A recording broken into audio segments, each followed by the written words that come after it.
અંબેમા and other goddesses. તો friends આપણે શામાં tick કરીશું? ગુડ. નો માં ટીક માર્ક કરી દો. Now let's see third question. Does Kavita sing Garba song with chorus? તો ચલો ફ્રેન્ડ્સ આપણે થર્ડ ક્વેશ્ચન માટે એ જ પેરેગ્રાફમાં જોવાનું છે, એટલે કે નંબર 5 and 6. તો ચલો હવે અંડરલાઈન કરીશું.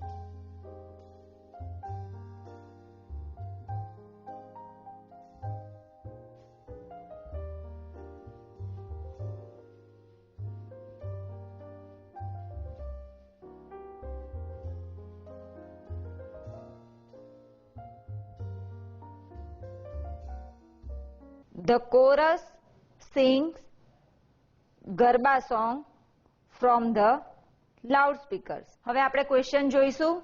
Does Kavita sing Garba song with chorus? અને પેરેગ્રાફમાં શું હતું? The chorus sings Garba song from the loudspeaker. અને થર્ડ ક્વેશ્ચનમાં તો કવિતાની વાત કરેલી છે. તો મિત્રો તમને થતું હશે કે કવિતા તો કોલકાતામાં છે, તો એ કેવી રીતે ગરબા સોંગ ગાઈ શકે? બરાબર. હવે તમને ખબર પડી ગઈ ને કે આપણે કયા બોક્સમાં ટીક કરવાનું છે? Tick mark in no box.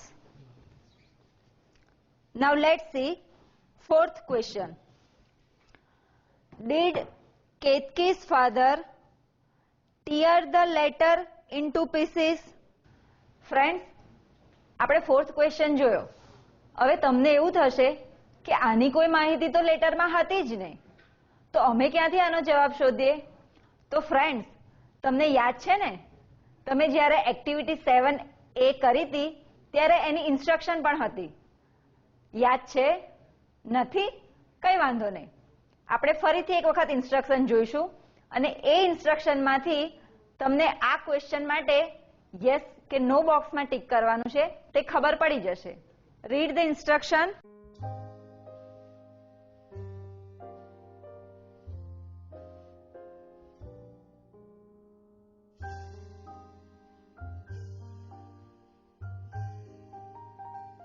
વાંચી લીધી ને? Now read this line. But her younger brother tore the letter into pieces. આપણા ક્વેશ્ચનમાં શું હતું? Did Ketki's father tear the letter into pieces? અને ઇન્સ્ટ્રક્શનમાં શું છે? younger brother. ખબર પડી ગઈ ને? Tick mark in no. Now let's read fifth question. Do old people present some social themes? ચાલો ફ્રેન્ડ્સ આપણે ફરી એક વખત નંબર 5 અને 6 પીસીસ વાળા લેટર ને વાંચીશું.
મળી ગયું ને બધાને? તો હવે આપણે અંડરલાઈન કરીશું. The Garba song presents some social themes too. આપણો ક્વેશ્ચન શું હતો? Do all people present some social themes? અને પેરેગ્રાફમાં શું આપેલું છે? The Garba song presents some social themes too.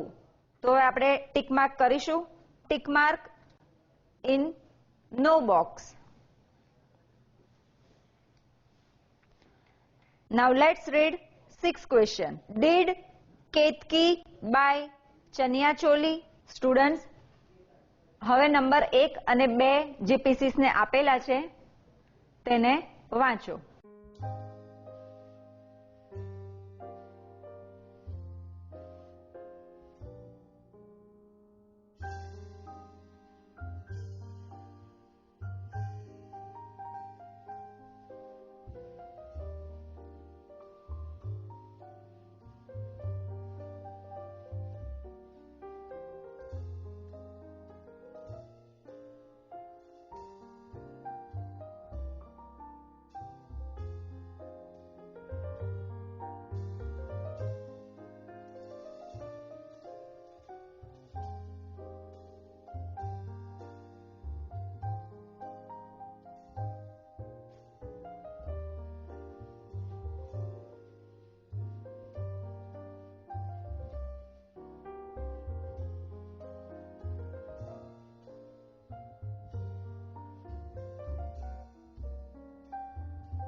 Answer મળી ગયો ને?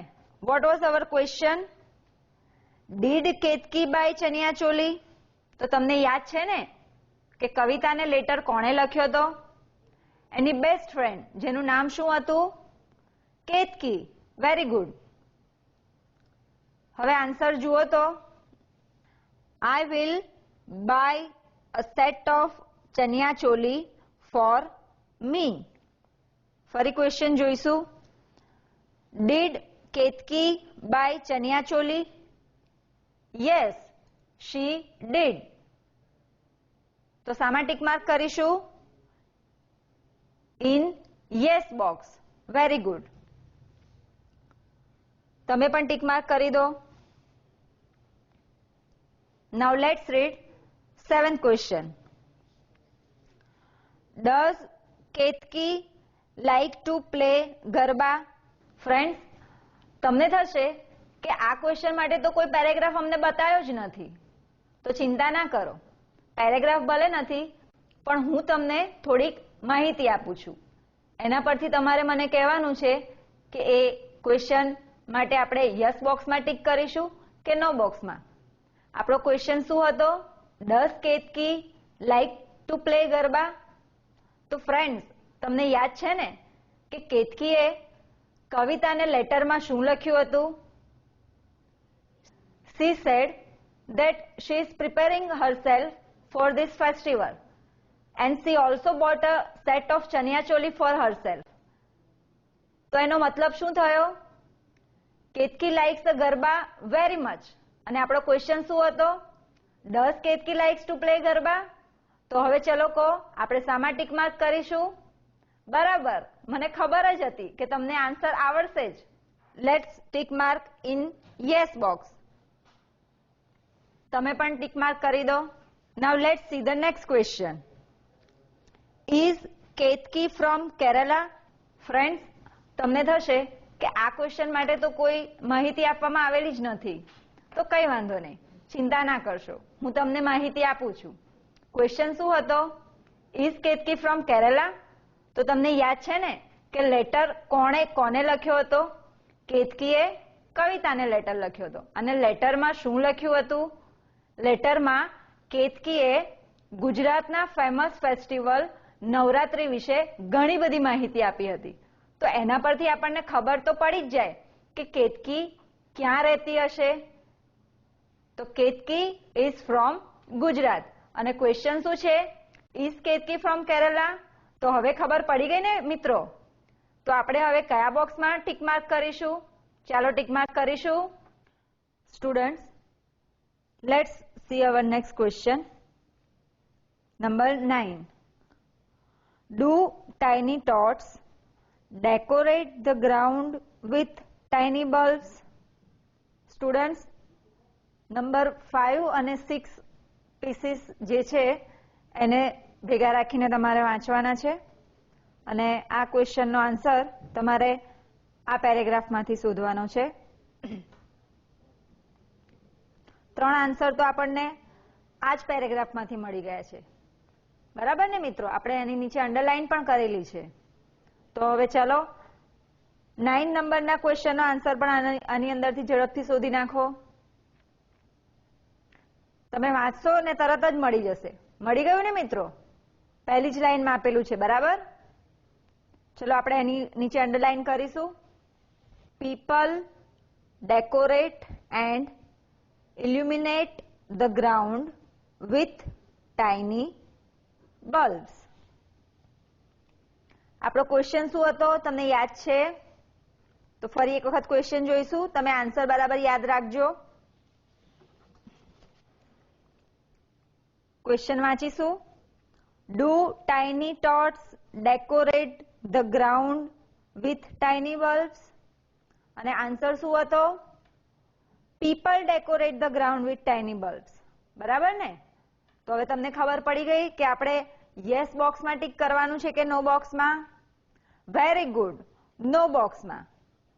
તો ચાલો નો બોક્સમાં ટીક માર્ક કરીએ. મારી સાથે તમે પણ ટીક માર્ક કરી દો.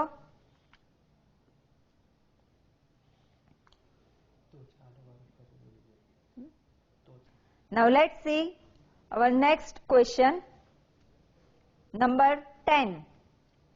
Do people wear traditional clothes on Navratri?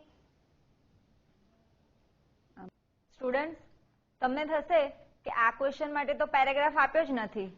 તો તમને એવું નથી લાગતું કે આના માટે પેરેગ્રાફની તો કોઈ જરૂર છે જ નહીં, કારણ કે ક્વેશ્ચન શું છે?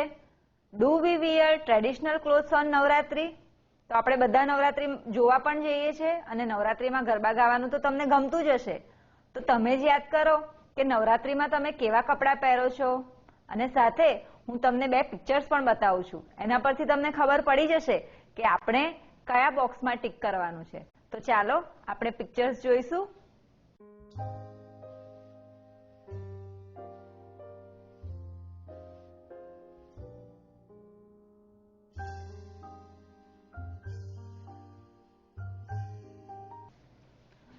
તો ફ્રેન્ડ્સ, તમને ખબર પડી ગઈ ને કે હવે આપણે કયા બોક્સમાં ટીક માર્ક કરવાનું છે?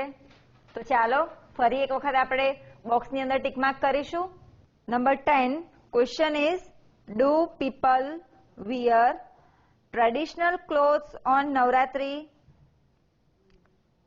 તો શામાં ટીક માર્ક કરવાનું છે? યસ.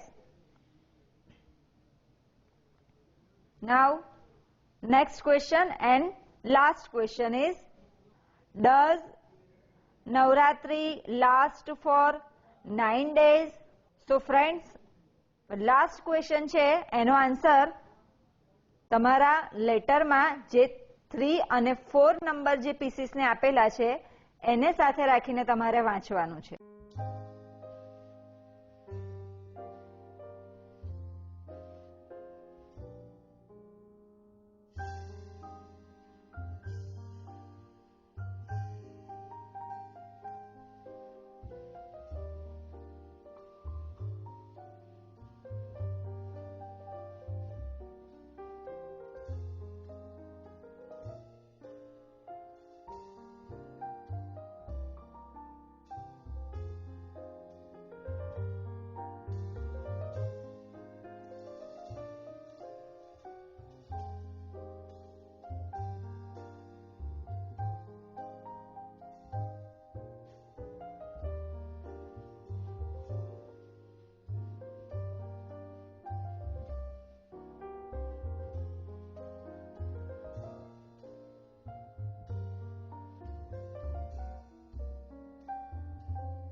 મળી ગયું ને? પહેલી જ લીટીમાં આપેલું છે. Navratri means 9 nights. Yes, it is a festival of 9 nights. Let's underline. Friends, question શું હતો? Does Navratri last for 9 days? And here Navratri means 9 nights, festival of 9 nights. That we can say that Navratri lasts for 9 days. તો તમને ખબર પડી ગઈ કે આપણે કયા બોક્સમાં ટિક માર્ક કરવાનું છે? Yes, very good. Let's tick mark in yes box. તમે પણ કરી નાખો. જો ફ્રેન્ડ્સ, આપણી એક્ટિવિટી 7C જેની અંદર 11 ક્વેશ્ચન્સ હતા અને યસ અને નો બોક્સમાં ટિક માર્ક કરવાનું હતું. તો હવે બધા જ ક્વેશ્ચન્સ પૂરા થઈ ગયા છે અને બધા જ બોક્સમાં ટિક માર્ક કરી દીધું છે. તમારે જો કોઈનામાંથી બાકી હોય ટિક માર્ક કરવાનું તો ઝડપથી ક્વેશ્ચન વાંચી જાઓ અને આ રીતે ટિક માર્ક કરી દો.